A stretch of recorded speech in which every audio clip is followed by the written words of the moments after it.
아멘. 자, 오늘 본문 중에 참으로 우리에게 위로가 되고 힘이 되시는 말씀이 있습니다. 19절 말씀이죠. 따라서 하십니다. 날마다 우리의 짐을, 나의 짐을 져주시는 주, 곧 우리 구원의 하나님을 찬송할지로다. 금요일 새벽에 더욱더 하나님께 찬송과 예배를 잘 들으시기를 주의 이름으로 축복합니다. 우리가 하나님께 예배드려야 될 이유와 찬송해야 될 이유가 헤아려 보면 100가지, 1000가지, 10,000가지가 더 많은 줄로 믿습니다.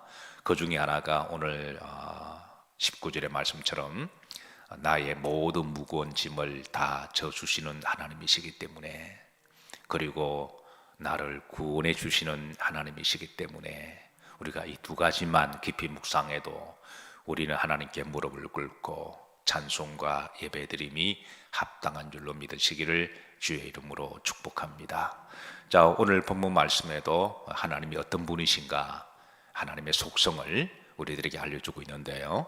자, 두 가지를 알려주고 있습니다. 첫 번째, 하나님의 산이 바산의 산임이여 라고, 하나님의 산은 바산의 산이다. 좀 은유적이고 비유법적인 말씀입니다.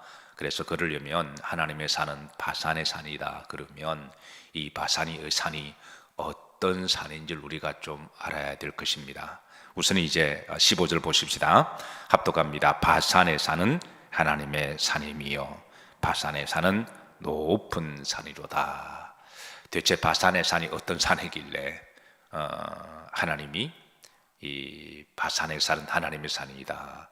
만약 우리식으로 말하면 백두산은 하나님의 산이요 백두산은 높은 산임이로다. 이렇게도 의역이 가능해요. 예, 우리는 백두산을 알고 있으니까 우리나라의 가장 높은 산이 백두산이죠. 바산도 이스라엘 지역의 북쪽 동편에 있는 산인데요, 두 가지 특징이 있습니다. 높은 산입니다. 해발 770m에 있는 높은 산이고요. 그런데 그 산은 높을 뿐만 아니라 그 위에 가면 아주 비옥하고 평지가 있습니다.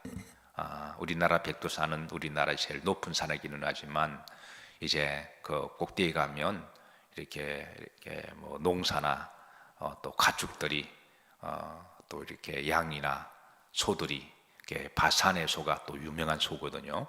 소 중에 바산의 소이다 그러면 아주 힘있고 살찌고 포동포동한 그렇게 유명한 그런 소로 알려질 만큼 또 목축업이 아주 이렇게 잘 되는 곳이기도 해요. 근데 백두산은 높은 산이기도 하지만 뭐 목축업은 할 수가 없잖아요. 그런데 바산의 산은 이제 그 이스라엘 지역에서 높은 산이면서도 거기에 풀들이 자라고 그리고 비옥한 농사도 잘 되어서 그래서 그 산은 축복의 산이다. 그러니까 오늘 시인이 하고자 하는 말은 하나님은 어떤 분이신가? 바산의 산처럼 아주 풍요롭고 비옥하고 거기에서 농사도 잘 되고 축복의 땅이다. 하나님은 축복의 하나님이시다. 지금 이걸 은유법적으로 지금 드러내고 있는 거죠.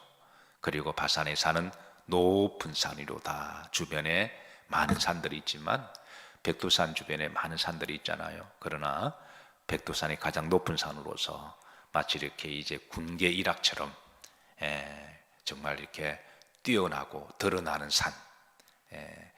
우리 사람들도 가끔 그런 것 같아요. 많은 사람들이 있는데 가만히 보면 그 사람들 중에 이렇게 눈에 드러나는 사람이 있습니다. 왠지 모르게 뭐 말을 많이 하지 않아도 외모로 말하는 게 아니라 있다 보면 왠지 모르게 뭔가 좀 드러나는 사람이 있죠. 우리가 그런 사람을 군계일학이라고 말을 하죠. 뭘 특별히 말을 많이 하지 않아도 뭘 특별히 뭘 자랑하지 않아도 그냥 드러나는 사람. 저는 여러분들이 어디 가시더라도 그런 성도들이 되시기를 주의 이름으로 축복합니다. 바산의 산이 그런 산이라는 거예요. 높은 산이로다. 주변에 많은 산들이 있지만 좀 눈에 띄는 산. 왜냐하면 그 산은 누구의 산이기 때문에 하나님의 산이시기 때문에 이는 하나님의 존귀하시고 하나님이 드러나시는 하나님이심을 그렇게 시인은 그 마음의 은유를 담아 영성을 담아 그렇게 고백을 하고 있습니다. 자, 그래서 10절에 보시면 이어집니다. 너희 높은 산들아 어찌하여 하나님이 계시려 하는 산을 시기하여 보느냐. 바산의 산 주변에 산맥들이 있어요. 백두산 주변에 산맥들이 있듯이 백두대간을 타고 쭉 내려오면 우리나라에 많은 산들이 있잖아요. 이게 산들이라는 말은 복수를 쓰고 있죠.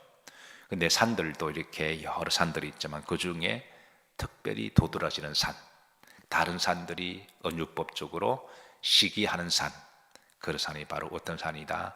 하나님의 산이라는 것이죠. 하나님이시다. 그렇게 하나님의 그 속성을, 하나님이 어떤 분이신가를 풍요롭고 존귀하신 하나님, 영광과 찬양을 받으시기 합당하신 하나님. 이 세상에 많은 신들이 있습니다. 잡신을 비롯해서 귀신의 신. 그러나 신들이라고 다 같은 신이 아니죠. 그래서 그런 여러 신에 비해서 하나님은 가장 뛰어나시고 또 영광과 구원을 받으실 좋으신 하나님, 그분이 바로 우리의 하나님이십니다. 자, 그리고 나서 이제 17절에 보시면 하나님의 속성을 신의 산으로 또 비유를 하고 있어요.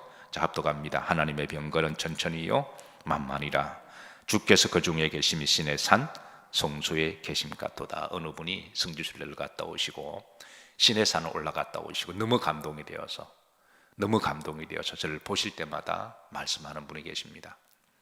저는 아직까지 신의 산은 가보지 못해서 그 이야기를 들을 때마다 하나님이여 언젠가는 갈 수 있도록 은혜를 베풀어 주소서라고 기도하고 있습니다.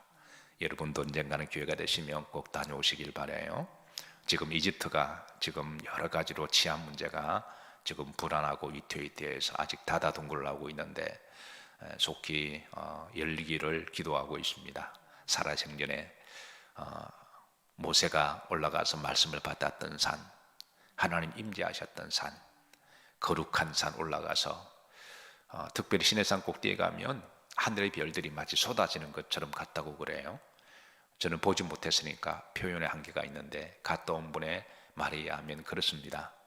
그래서 너무 감동스럽고 새벽에 아침에 동트는 그 햇살의 모습이 마치 하나님이 얼굴을 싹 내미시고 비춰주시는 것처럼 그런 영적인 감동과 교감을 저를 볼 때마다 자주 말씀을 하셔서 야고 오르기도 하고 그 언젠가는 가봐야 되겠다 그런 마음에 그런 소원은 담아두고 있습니다. 그래서 이 시내산 올라가면 그 산들이 이렇게 많이 있죠. 저는 사진으로만 봤습니다. 한번 오늘 집에 가셔서 사진 한번 보세요. 보면 갔다 오신 분들이 사진을 많이 올려놓으시는데요.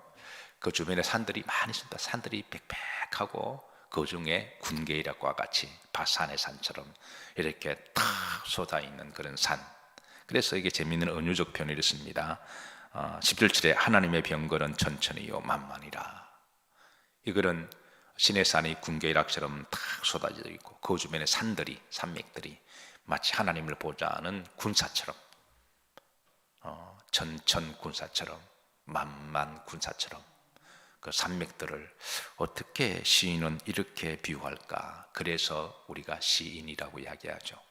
똑같은 문법적 표현을 이렇게 아름답게 은유적으로 하나님의 존재와 살아계심을 어떻게 이렇게 표현할까? 자, 하나님의 병거는 뭐요? 천천히요 만만이라. 그 시내산 주변에 이렇게 쭉 산들이 있는 모습을 보면서 사랑하면 누구나 다 시인이 된다 그러죠. 하나님을 뜨겁게 사랑하면 하나님의 말씀이 시처럼 아름답게 표현되리라고 믿습니다. 하나님의 산은 천천히요 만만이라.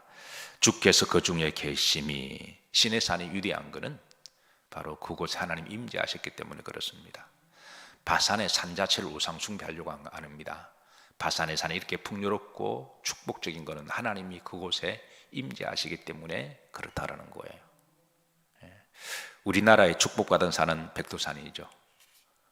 그런데 백두산에 지금 아주 혹독한 어려움을 당하고 있습니다. 그렇게 풍요롭고 축복의 산이 하나님을 부인하고 교회를 없애버리니까 그 산이 아주 거지 같은 산이 되었습니다. 중국 사람들에게 무시를 당하고, 그런데 우리나라가 복음화가 되고 우리나라가 하나님을 존경하게 높이면 백두산은 세계 최고의 명산이 되리라고 믿습니다. 백두에서 한라까지 우리나라가 그런 나라가 되기를 기도하십시다. 예, 신의 산, 신의 산. 자, 두 번째 하나님의 속성을 19절입니다. 따라서 하신다. 날마다 나의 짐을 져주시는 주 그랬습니다. 날마다 우리의 짐을, 나의 짐을 져주시는 하나님이시다. 세상에 짐 없는 사람 어디 있을까요? 먹고 사는 문제도 짐이고, 학생들은 공부하는 짐이 적지 않아 무겁습니다. 그리고 또 이제 사회 나오면 또 세상 사는 게 공부보다 더 힘들죠. 그러면 지나고 나면 그때 공부 열심히 할 걸. 그러나 때는 늦으리. 또 일하는 직장의 짐도 참 자식도 짐이 될 수도 있고요. 또 자식도 부모가 짐이 될 수도 있고, 또 부부지간에도 사랑하지만 또 짐이 되기도 하고, 참 짐이 많습니다. 짐 없는 사람 어디 있을까요? 어떤 분은 내가 모든 짐을 지고 간다, 그리고 극단적인 선택을 하신 분도 계십니다. 그 짐이 얼마나 무거웠으면 목숨까지도 끊으실까. 그런데 거기에 대한 충동은 사실 모든 사람들 다 가지고 있죠. 짐 없는 세상에 살고 싶은 인간의 무거운 짐을. 그런데 짐 중에 가장 무거운 짐은 어떤 짐일까요? 저는 죄의 짐이라고 생각합니다. 이건 인간의 힘으로 해결할 수가 없어요. 어떤 짐은 내가 좀 열심히 노력하고 내가 열심히 좀 더 힘을 내면 좀 질 수도 있어요. 힘들지만 다른 사람의 짐도 좀 지기도 하고 들어주기도 하고. 그런데 이거는 죄의 짐은, 이거는 누가 들어줄 수도 없고 내 힘으로 들 수도 없고 내가 해결할 수도 없는 것이 바로 죄의 짐이죠.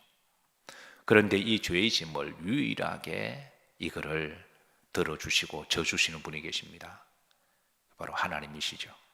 그래서 그 다음에 날마다 우리의 짐을 져주시는 하나님, 곧 우리의 구원의 하나님, 우리의 구원의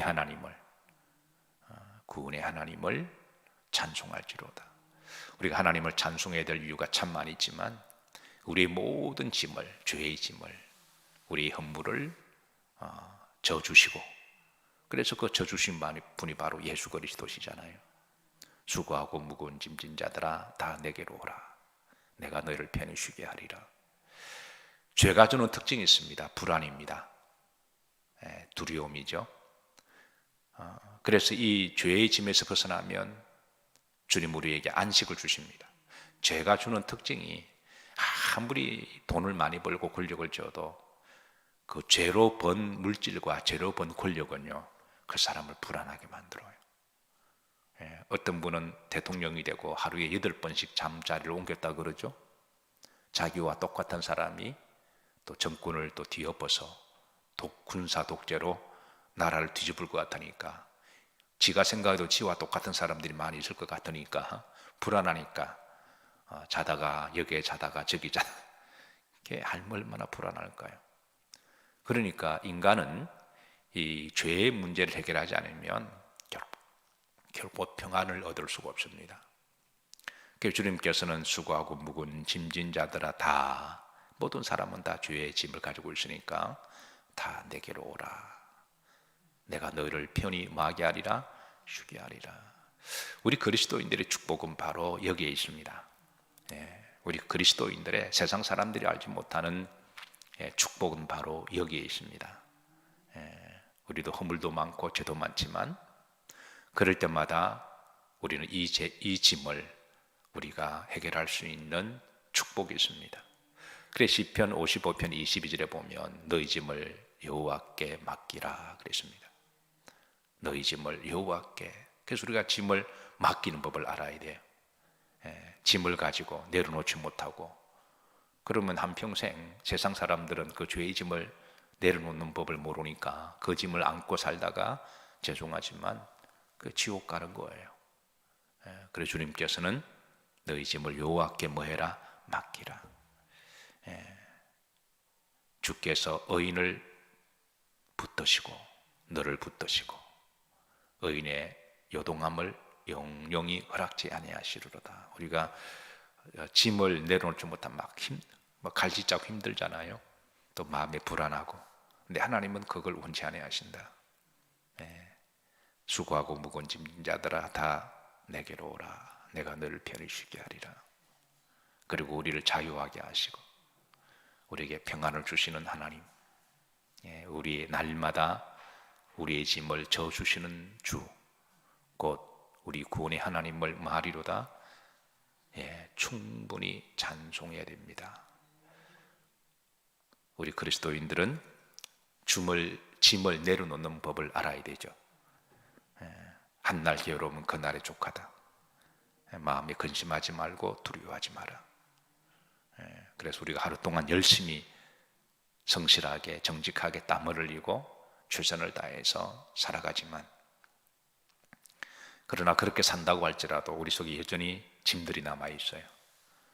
그러나 하루를 정리하거나 또 하루를 시작했을 때 어제 동안 한날 동안의 무거운 짐들, 또 생각의 짐들, 마음의 번민들도 주님 앞에 다 내려놓으시고, 그리고 평안하고 또 자유함을 가지시고, 또 여호와를 앙망하는 자에게 새 힘을 주신다 하셨으니, 또 들숨과 날숨을 통하여 성령의 힘을 충만히 받으시고, 그래서 오늘 하루도 주 안에서 평안하시고 자유하시고 승리하시기를 주의 이름으로 축복합니다.